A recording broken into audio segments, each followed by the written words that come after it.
Ela tem 9 filhos. Os seus 9 filhos, quantos são rebeldes? Quantos não são? Acho que um só. É? De 9, um é. E por que é rebelde? O que ele faz para ser rebelde? Eu já falei até uma vez aqui, ele me dá muito trabalho. E a Rosângela Santos mostra agora que a rebeldia também é coisa de cinema.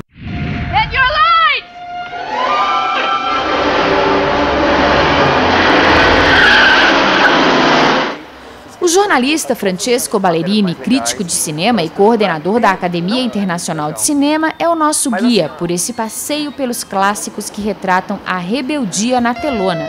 Não são poucos. O mais conhecido e mais representativo, sem dúvida, é Juventude Transviada, estrelado pelo rebelde James Dean. O que é muito bacana da história é que os Estados Unidos estavam vivendo um momento de pós-guerra, pós-Segunda Guerra Mundial, e havia uma juventude realmente perdida no país. E o filme, ele retrata, o Elia Kazan, ele retrata essa juventude que tem tudo, né? Nasceu tem bons berços, ou seja, tem carro na garagem, os pais dão tudo, boa educação, bons amigos, vivem bem, só que são rebeldes, a famosa frase rebelde sem causa, que é uma frase que quase que se tornou associada à juventude transviada. E o filme também se tornou um ícone da rebeldia porque o próprio James Dean, na vida real, era um rebelde, né? Então a morte dele foi muito traumática, ele morreu muito cedo, envolvido com drogas, enfim, né? Então tudo isso foi muito marcante tornou o filme icônico, né? E também ótimos títulos no cinema nacional. Um exemplo recente que eu acho muito bacana dessa vertente temática é o Baixio das Bestas, do diretor Cláudio Assis. E o mais interessante é que ele retrata a rebeldia de jovens que também não lhe faltam nada, mas jovens que estão de férias numa cidade pequena que não tem nada para fazer a não ser causar, como dizem os próprios jovens, né? Então os protagonistas são os atores o Caio Blá e o Matheus Natchegali, e eles vivem dois amigos que começam a se envolver com álcool, com prostituição de mulheres. É um alerta especialmente para as pessoas que acreditam que a rebeldia ela acontece apenas em grandes cidades, os jovens das grandes cidades são jovens problemáticos, não é bem assim. Filmes menos comerciais também tratam do tema, com propriedade. O clássico também é o Kids, né? Aí já é um filme que não é totalmente para entretenimento, mas é um filme bem pesado e é um raio-x, na minha opinião, muito bem feito de traçar essa rebeldia. Um grupo de jovens que se une e tem a seu dispor drogas, entre eles sexo, nenhum contato com os pais, ou seja, você percebe aí pais ausentes, os pais que ou trabalham e terceirizam a educação, ou os pais que não têm a menor noção da realidade dos filhos e vão deixando até que eles se dão conta, às vezes tarde demais. Francesco chama a atenção dos pais para um aspecto. Sempre é bom checar o enredo para ter certeza de que aquele filme é realmente apropriado para a idade. Outro alerta que ele faz. Algumas vezes a rebeldia é retratada com muita glamorização pela indústria cinematográfica. O lado mais de entretenimento, Curtindo a Vida Adoidado, que foi o filme que tornou o Matthew Broderick conhecido no mundo inteiro, é pura comédia, puro entretenimento, mas mostra também as juventudes que pegam o carro, vão para a festa, não avisam os pais e bebem e se envolvem com diversas garotas e garotos e tal, se envolvem em brigas, né? E esse tipo de filme é um filme, inclusive, perigoso, eu acho, para os pais e para a juventude, porque eu acredito que sim, o cinema pode influenciar os jovens em achar que você pega o carro e você vai para uma balada e você pode beber à vontade e tal, como no filme. Os personagens em quadrinhos, em TVs, em filmes, são contestadores. O que os pais querem dos filhos? Que eles sejam contestadores. É o sonho dos pais, que querem que sejam contestadores, fora de casa. Dentro de casa, não. Só que como é que eles vão aprender a ser contestadores se eles não aprendem dentro de um ambiente protegido que é dentro de casa? A minha filha é exatamente assim. Você fala, aí A primeira coisa, mãe, isso não tem nada a ver, mãe. Você não sabe de nada, mãe. Você imagina, não é assim. Então tá, Pri, você escuta só o que eu vou te falar. Se você quiser aprender, tudo bem. Se não, tudo bem. Aí eu falo, tal. Aí passa 2 dias, eu falo, mãe, você tem razão. Olha, era assim mesmo, não sei o quê. Mas a primeira dela sempre é, você tá falando coisa errada. Agora, uma coisa que eu fiquei com dúvida, né? No caso de vocês, você deixou a sua filha ter liberdade de escolha, né? Mas ela não era muito nova para assumir já responsabilidades?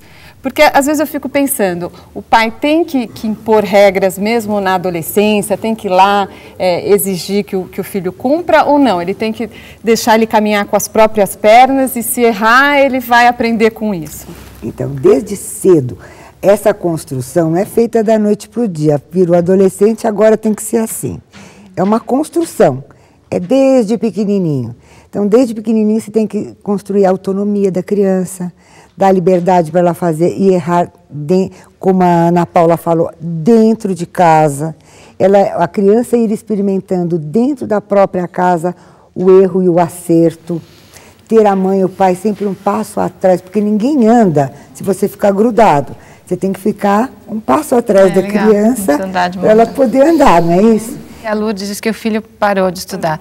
Ele estava no ensino fundamental, no ensino médio. No ensino médio e não terminou. Não. Você ainda conversa com ele sobre isso, dele voltar para a escola? Como é que é? Inclusive, esse ano mesmo, eu fiz ele e minha nora matricular, né?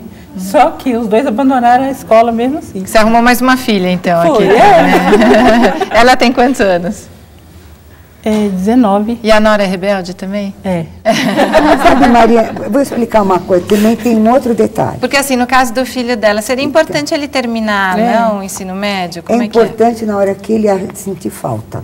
Entendi. Que ele vai falar que está fazendo falta, que a minha mãe devia ter insistido mais, ou que a minha mãe insistiu tanto que eu desisti. A culpa sempre é dos pais. A gente sempre Os filhos jogam a culpa e a gente assume a culpa completamente, né? Agora eu preciso chamar o próximo bloco, que a gente vai falar um pouquinho dos pais também, porque David Almeida foi conversar com um pai rebelde.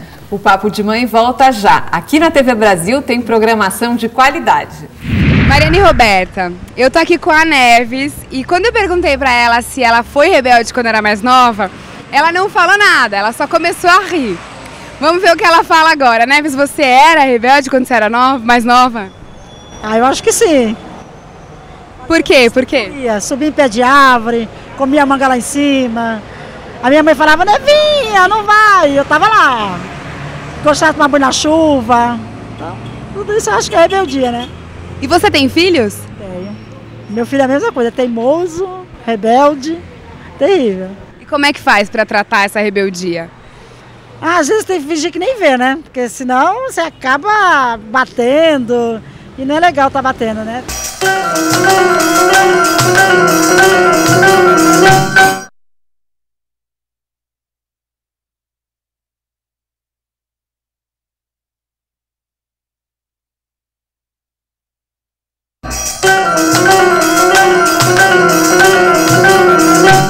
Sua filha é rebelde ou não? Não, muito pouco. Eu acho que eu fui mais. Por que você acha que você foi mais rebelde? Na minha época era a época da rebeldia, né? A gente tinha aquela coisa de sair cedo de casa, querer ser rebelde. Hoje em dia, pelo menos com ela não sai muito, não tem esse negócio. A gente vê que a mãe que é rebelde, se o filho não é, fica até um pouco chateada. Verdade. Frustrada. Fica frustrada. Puxa, mas eu era tão rebelde. O que acontece, né? E vamos assistir então o Davi? E agora a vez do pai com David Almeida. Ele conversou com Caio Maia, que foi um adolescente rebelde. Será que ele também é um pai rebelde? Oi meninas, hoje eu tô aqui na casa do Caio. E os pais do Caio, coitados, não tiveram só um filho rebelde, não tiveram logo 2. O irmão do Caio, que é mais novo, diz que saía para curtir a vida, para viajar com os amigos, não dava a menor satisfação de onde estava. E o Caio, com 11 anos de idade, já lia todos os jornais, era super inteirado nos movimentos políticos e, assim, os pais ficavam com a cabeça doida, não sabiam o que fazer com os dois. Era isso mesmo, Caio? O meu irmão era um rebelde mais, andava com os roqueiros, né? Fumava logo cedo. Eu nesse aspecto era sossegado, mas eu peguei aquela fase de diretas já, campanha do Tancredo, enfim, a redemocratização, né? Então eu queria de qualquer maneira participar da política e aí ficava... Enfim, contestava tudo o que acontecia em casa. Eu enchia bem meu pai e minha mãe. Como é que era o comportamento dos seus pais com relação a vocês? Era chinelada, volta e meia, chamava na conversa e falava, escuta filho, peraí, ó, vamos organizar esse negócio. Eu acho que nessa fase já de rebeldia já não dava, né? Com 11, 12 anos não rolava mais isso. Era uma coisa de conversa, minha mãe professora, né? Então tem uma abordagem de tentar conversar, tentar... explicar o que está acontecendo, entender o que está acontecendo, mas a gente quando era criança levava uns tapas na bunda, mas não, nada além disso. Né? Qual é a diferença de idade entre você e teu irmão? A diferença de idade entre eu e meu irmão é exatamente a mesma que entre as duas, é 2 anos, 2 meses e 1 dia, por coincidência. Porque olha, eu vou te falar, tem aquela história, tem aquela lenda que diz, a história se repete. Você está preparado? Essas meninas entrarem numas com 11 anos e tal, você está preparado?